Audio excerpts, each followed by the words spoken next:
To pray, there's no angels where I go, only pieces that are broken, scattered dreams across the floor. I'm home.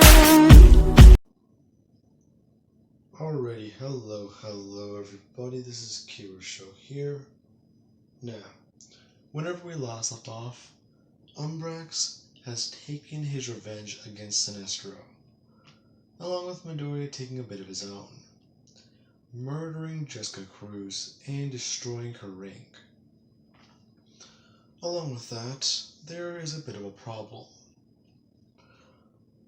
After that happened, the Guardians and the Lanterns themselves are trying to piece this together. Umbrax should have been taken down with the White Lanterns. That does not make sense, and this is clearly a mistake, isn't it? A piece left behind. That can't be right. As the Human Lanterns are going to be mourning their ally, and at least trying to investigate the sector where it is believed her disappearance happened. Along with that, the humans on Earth, the heroes on Earth, are still trying to figure this out. Along with Batman. He is using the Justice League computer to try and put together a bit of a timeline. Him doing so and finding out more and more evidence. Piecing together a timeline that I want to say would be about 65 to 95% accurate. But it at least does have some gaps in its knowledge. Now, here's how it would go. The timeline is of a couple months ago, whenever the Izuku Midoriya boy was first seen on TV.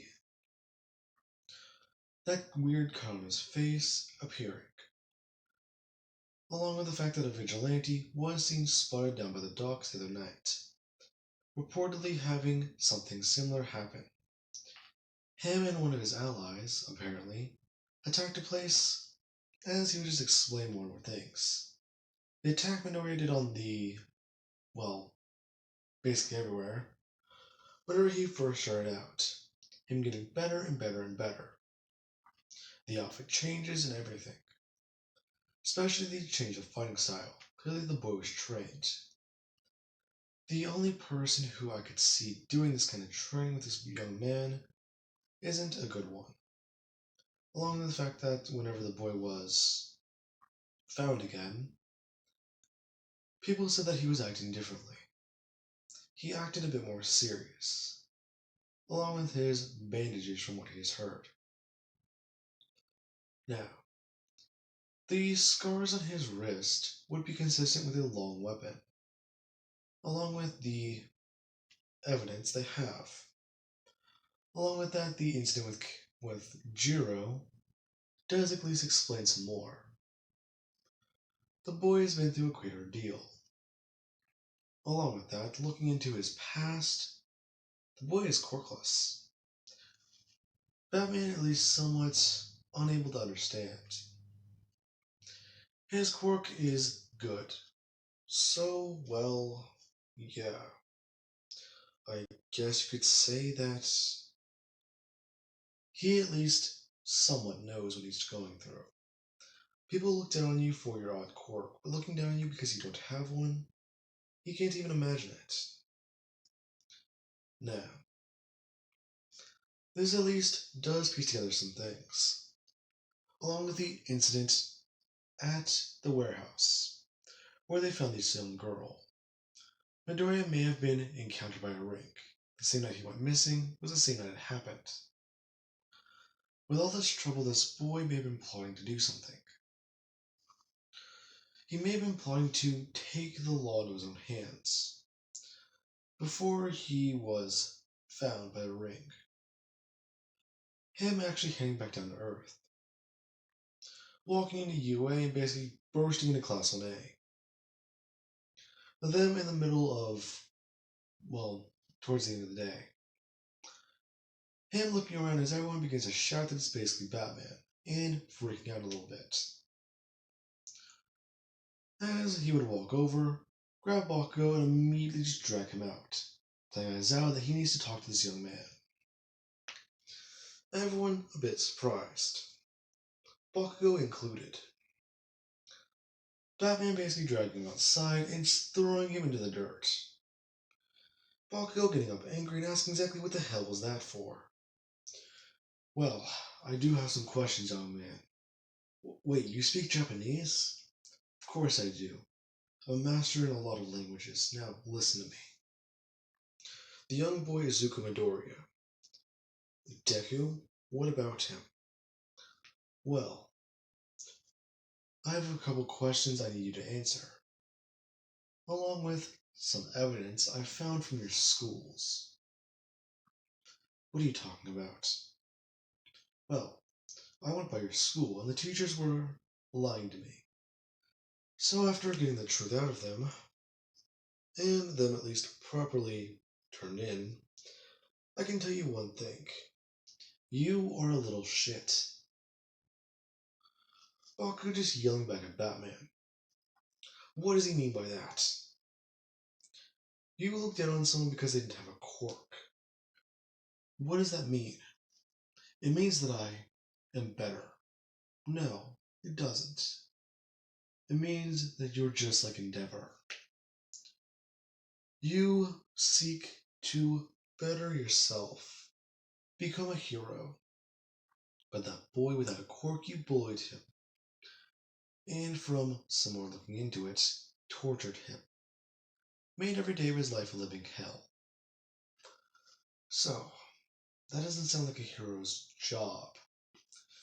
Your job is to protect the people who cannot protect themselves. And what did you do? Bakugo just looking straight at Batman. As Batman would just state that he failed even before he started. Walking past Bakugo and just saying that that young man is in a lot of trouble. In fact, as he would just turn around, looking directly at Bakugo saying that he might be more dangerous than you can ever imagine. Bakugo just saying that what the hell is that supposed to mean? My rogues gallery is filled with quite a number of people. The Joker, Bane, Two-Face, and even an ancient order of assassins that has an immortal leader. Then again, this threat arose before you were even born, so I don't expect you to know what it is. I will just say one thing. He is forced into this. As he would just walk away. Baku confused and eventually walking back into UA. As All Might would have arrived and explained to them what they're going to be doing. They're going to be having, well, combat exams. Or did they already have the combat exams? I'll figure that out later. Anyways, if they didn't have them, that's what they would be having. Because I'm trying to remember exactly how far into the timeline I've gone. Now, after getting that taken care of, Batman would head over to Midoriya's home, talking with Inko and actually inspecting the boy's room. He's quite the fanatic about everything. Green Lanterns, Batman, Superman, All Mights, along with looking in Midoriya's closets and seeing this case. Opening it and actually seeing this body armor. Multiple plates of Kevlar, and, well, this black mask. Him holding it up and inspecting it. It's quite interesting. This isn't one of Slade's helmets. So, he was here. Did he talk to the boy into this then? No, that's not right. Now, let's cut over back into space. Umbrax is back on his homeworlds, and he's at least trying to let Midoriya start herself hunt for food. Midoriya does need it. The ring can only sustain someone's body for so long. Now, this darker version of himself will be getting food until the guy who reads the Red Lanterns would come by. and be a bit more surprised. Midoriya is in a dark sector of space, but not the unseen galaxy as I've said before. Atrocitus, there it is, just saying that he did quite well. In fact, you murdered the leader of a corps. Sinestro, why exactly did you do that? To get their attention, obviously. I also put something in their core. I can read their communications. Really now. Isn't that interesting? Oh, it is. The abilities of the ultraviolet core stem far beyond the regular ones. The unforeseen light is the most dangerous of them all. Since, whoosh, nothing happened. But at the same time, the swipe of my hand could kill billions.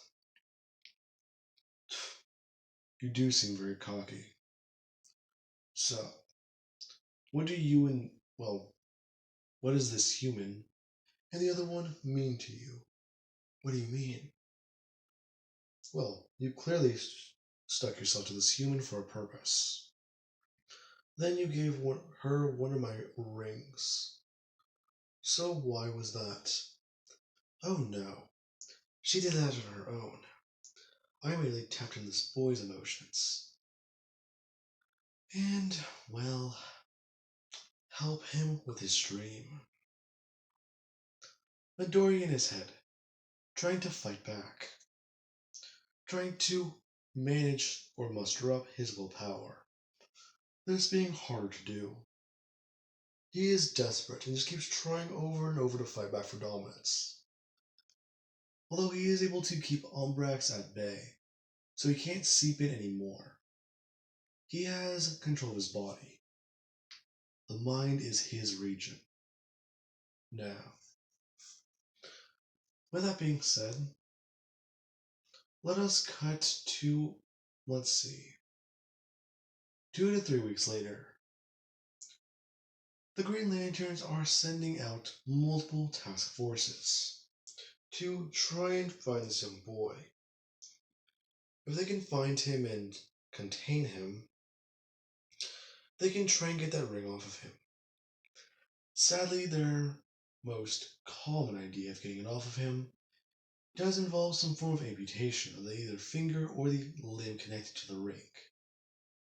That may be bad, yes, but they could possibly use technology to fix it.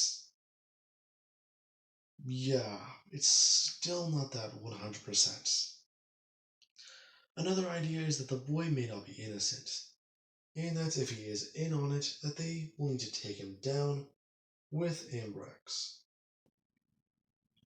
Now, the Guardians of the Universe are still a bit curious as to why Ambrax did at least seek out one singular human. In fact, his power is still significant. If he wanted to, he can possibly recruit a few Ultraviolet Lanterns, but clearly he hasn't. Possibly, well, them throwing out theories. With one being that sustaining a core for that size at his current power may be too draining for him. So he's focusing all on one man, keeping a tight enough hold to try and get this boy under his control. Whenever he finally breaks, he'll be able to force his way in his body and make it his own. Ambrax is seeking to create a body suitable for him, on fear, rage, and hatred, broken beyond repair, only for him to pick up the pieces. Now, along with that, Saint Walker. He has been talking with Hal Jordan and throwing out a few ideas. He does have hope that this boy is on their side. His hope is that they will save him and that all will be well. Now, along with that, let's cut back over to the Red Lantern homeworld. Jiro is currently flying around the planet, blasting at targets and actually taking them down. Flying through the air, she actually just threw back her arm and smashed through another boulder. While all this has been going on, she's been training every day to try and get accustomed to her new power. Along with that, the lantern she is training with is called Bleeze. Her backstory, surprise surprise, after they wanted to talk a bit, was actually quite similar to Jiro's. People wanted to prove they were better than her. They wanted to have some sort of control, some form of it. They took Bleeze's wings, leaving her full of hate and sorrow at the same time. That is whenever a ring sought her out. Jiro has quite a different option. She only felt pure rage and pure hatred because she wouldn't be able to do the job someone did for her. So, that is at least the things that changed in their lives. As whenever they do get done with this course, this would be whenever Atrocitus would arrive, telling them that they need to stop that. In fact, they all need to talk. They need to meet at the core battery and have a meeting. Now, as soon as Bleeze does ask exactly what did they mean, Jiro would have somewhat bugged out. Her ring stating that power is falling below 5%. Recharge will be needed. Bleeze basically just watching and throwing out her own ring, giving Jiro about 10% battery life, telling her that she needs to make sure to always stay charged.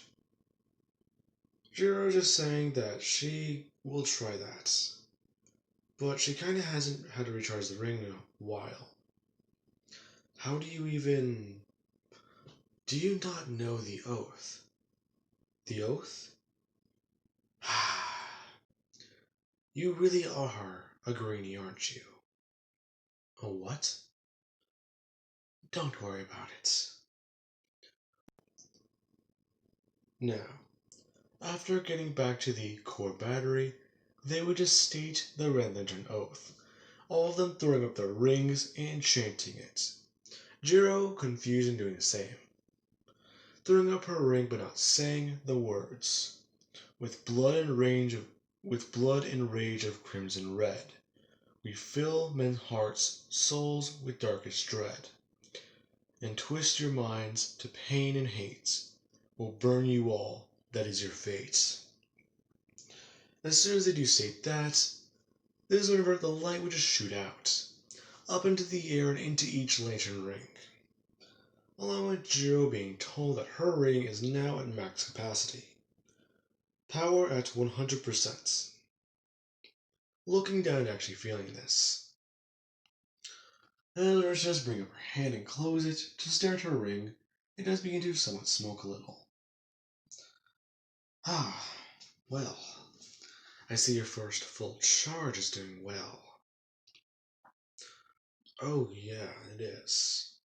So this is what full power feels like.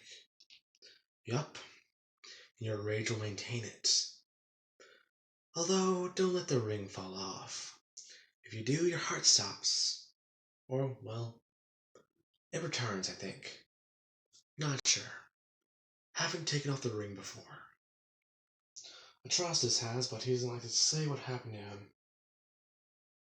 Now, with that being said, Joe would have continued training, flying around the planet and hunting whatever's left of the primitive life forms. Usually there's some type of creature in the blood pool that they take down and then they cook.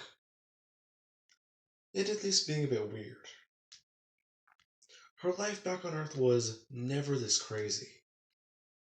In fact, well, she kind of expected it to be, oh hey, she gets in the UA, she meets a cute guy, then she becomes a celebrity hero. Somewhat actually just drifting off and thinking about that. her mind going to the entrance exam, her using her quirk and blasting away quite a lot of robots, and getting in the UA. Her just thinking about the uniforms, the way she, well, wear her hair, and how she would have used her earphone jacks. Should she keep them extended or have them reeled all the way in? That at least make her glow with red rage, as she would continue thinking. Now, she would have just thought more about this, as whenever she does at least try and picture a cute guy sitting next to her, she sees Midoriya, kind of snapping back out of it whenever, well, I believe Bleeze, I said her name was, basically snaps her out of it. Her looking down at her hand and seeing the ring basically just coursing with rage. Bleeze just asked exactly what was that. She just drifted off. Sorry. Had a bit of a thought. Well, I see that.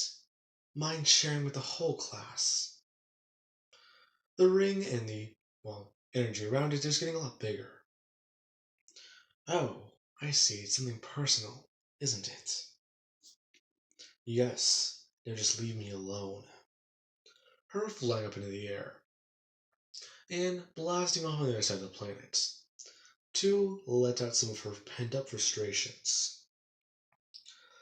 As she begins to at least create constructs, and begins to tear things apart with them. She's basically just creating something like a giant hammer and smashing it around. Over time, she'll be getting more and more creative, using a giant boot, then, well, giant speakers. Yeah, those just piss her off more, making the attack way more effective. Now, along with that, she would just start combat training her own, trying to, well, work on her rage, letting out concentrated blast as she would have been called back eventually. Now, back over with Midoriya. Well, while all this was happening, he is still hiding out on a planet of his own, slowly picking off some members of the Green Lanterns, and getting ready for a devastating attack. Whenever this attack does commence, it will be glorious. Although, well, being on the planet, he should at least make preparations if he is caught. I'm brexing that this kid's at least smart. The way he's thinking, he needs a way out of a jail cell. So, what is the best way out of a jail cell? Weapons. He wants to hit the Green Lantern armory, ransack it, and if he can, hide it on the planet. So he'll have to take something small, possibly another ring. That means that it will be at least harder to sneak in, and you can't really just take a ring and fill it with willpower. There always is going to be a guardian there. Him somewhat smirking, and thinking. There might be another lantern he can find. In fact, well, he's going to figure this out. If he can't use willpower to escape, then he'll have to use something else. Now, with that being said, I do hope you guys enjoyed, and have an amazing night. I'll catch you guys in the next part.